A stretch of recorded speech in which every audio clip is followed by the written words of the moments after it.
Good morning to you. I'm Dr. Brian Prax, and I am a coffee connoisseur. I do love my coffee first thing in the morning, second thing in the morning, and even in the afternoon. But it does have some negative effects. It has some positive effects, and that's really what this video is about. Let's talk about coffee in general, but in particular to chronic conditions such as peripheral neuropathy.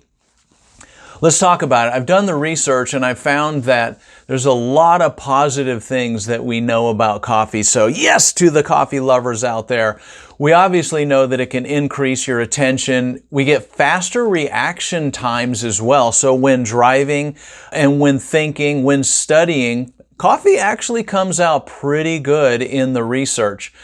But did you also know that there's a decreased risk of liver and heart disease drinking coffee on a regular basis? Improved short-term memory. Yes, love that. It helps to stabilize the blood-brain barrier, apparently having more numerous effects just including that. It also has been shown to reduce the risk of Alzheimer's disease. Some studies have shown the risk has been pretty significant in that department. So that sounds pretty good, right? But lo and behold, caffeine has some negative research tied with it as well. So some of the long-term negative effects could be sleep problems, thinning of bones, increased bone fractures, increased anxiety, nervousness, restlessness, nausea, increased heart rate, headache, anxiety, and chest pain.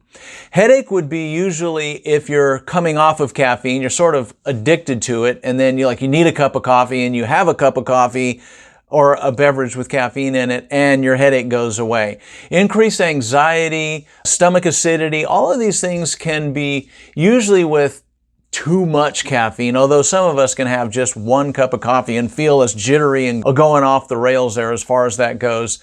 Side effects of these conditions can lead to insomnia. I notice that.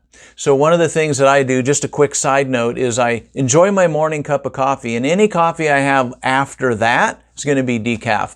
So insomnia, nervousness, restlessness, nausea, we said, increased heart rate, headache, anxiety, and chest pain. Other effects, usually again with long-term usage, and a lot of it, would be increased stress, anxiety, and even depression. So these are things that we really need to think about. Now, it does have effects on blood sugar. It can raise blood glucose levels, particularly after meals. So for the diabetics out there, let's be cautious with that and let's think about it. Now, there's things that we know that are harmful about coffee. It's a very acidic beverage. Darn it. Meaning too much acid, that's really where we can start damaging bones. But with the acid levels, we think, well, what about decaf? I did the research on that. Decaf is slightly less acidic, but it's still pretty doggone acidic. The next thing is a diuretic. A diuretic is a food or a beverage that causes us to pee, basically. And caffeine is one of those things that is a diuretic. It can increase urine frequency, meaning how often you go. That said, it takes drinking large amounts, like over 5 cups of brewed coffee or more at once, for it to have a significant dehydration effect. For me, it dehydrates. I want to make sure I'm hydrated. For every cup of caffeinated coffee that I have, I make sure I have a cup of water to balance it out. I do find that I'm peeing quite a lot when I'm drinking coffee. Now, decaf. Is decaf a diuretic? Does that make you pee a lot? And the short answer to that is no, it actually does not. So for those of you who are worried about becoming dehydrated, you're likely not going to be dehydrated, but it does have that small effect there. But if you don't want to really worry about it, you can go to decaf and it doesn't have an effect. I actually count, and this is a cup of decaf, I actually count my decaf coffee as another cup of water that I'm drinking. It's kind of like drinking some non-caffeinated, decaffeinated teas. All right, next one. Insecticides, pesticides. This is a very important topic. Think about coffee.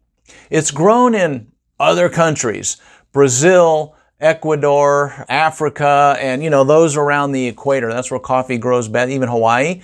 But in those other countries, they can use insecticides and pesticides that are completely banned in Europe and the United States, because we found them to be very harmful. There are a lot of these insecticides and a lot of these pesticides that are just sprayed like crazy in these other countries. And these can be harmful to the workers, to the water supply, and even to the community around, because it then gets into the soil and then into the water supply. So if we want to think about other people, particularly the farmers in the community in those countries and those little villages that are farming coffee, we kind of really want to go organic.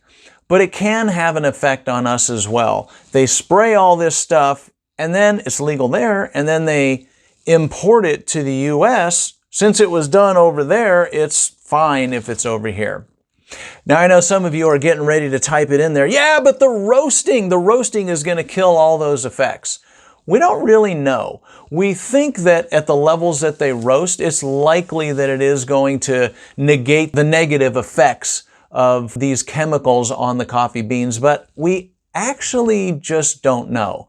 So for me, I go organic whenever possible. So I do think it's a smart thing to do. Now, I do have some recommendations for you.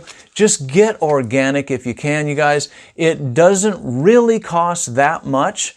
Our favorite brand is actually found at Costco. Mayorga is what it's called. It's really good, really consistent. We grind it and do our espresso with it. It's phenomenal.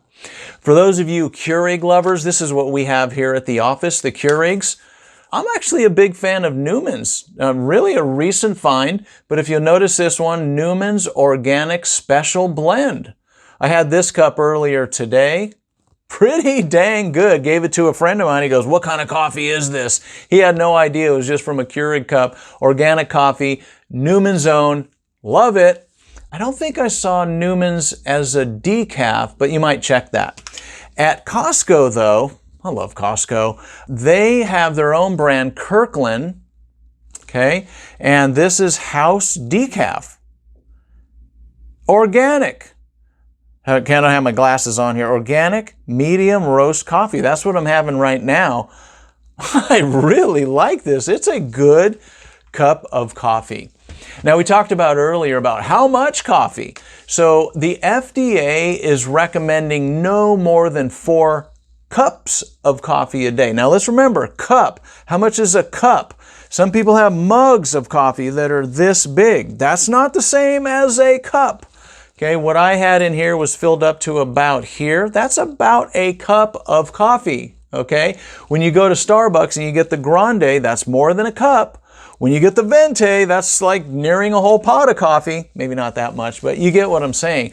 So FDA says no more than 4 cups of coffee a day. I think that's a bit much. I would recommend that you maybe do some of those caffeinated, and then the other ones you can go towards decaf. So what does Dr. Brian say for my chronic condition sufferers such as neuropathy? 1 to 2. 1 to 2 cups of caffeinated coffee a day. Again, organic, decaf, like the Kirkland brand. I'm not really counting it. It is pretty acidic, but 1 to 2 cups of the caffeinated, maybe 1 or 2 additional cups of the decaf.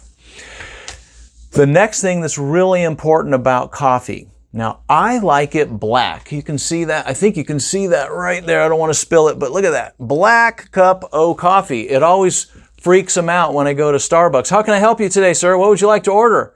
A cup of coffee. And they're always asking, would you like room for cream? Do you want sugar? Do you want flavors? Do you want 10 pumps in there? And I'm like, no, I just want 1 cup of black coffee. I like it. Most of my patients hate it though. It's too bitter. I could see that. So we like to add things, right? We like to add cream, half and half. We like to add all kinds of pumps of stuff. And oh my goodness, the sugar, the high fructose corn syrup that they use at coffee shops like Starbucks is loaded with sugar. We think we're doing coffee, and we know that Mountain Dew and sodas and all that are bad because they're loaded with sugar. But you're loading up your coffee, you're letting Starbucks load up your coffee with all kinds of sugar. You're taking a not so bad beverage and turning it into a diabetic starter kit.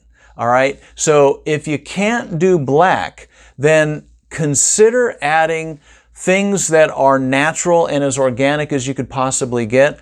I'm a big fan of the keto diet. The keto diet allows dairy. If you're on the keto diet and you know that dairy is okay, I like to recommend as heavy fat as you can get. That's keto. So what I do is I actually put heavy whipping cream. We have one of those foamers. We foam it up and we put the foamed heavy whipping cream in our coffee. Wow, that is a treat, and not to mention filling. Okay, so heavy whipping cream. Now, what about half and half? In my mind, that's the next best thing because they've taken some fat out. I like fat. If you're a fan of coconut, you can do coconut cream, coconut milk. That's pretty good as well. When we start getting into the almonds and stuff like that, almond milk is fine. I think there's not a problem with that. Oat milk is fine. But again, a lot of these places just add sugar to these things. So you really want to watch the ingredients on that. Sugar. Adding sugar. If you're going to do sugar, and I do occasionally, but it is not sugar, guys. I'm going with stevia, monk fruit, erythritol, some of the natural sugar alternatives if I want a little bit of sugar in mine. So here's the bottom line. According to the FDA, no more than 4 cups a day. According to me, no more than 2 cups a day. Try and go decaf, always go organic. Decaf or caffeinated, always go organic. Be careful with what you put in your coffee. And the last thing, enjoy your coffee.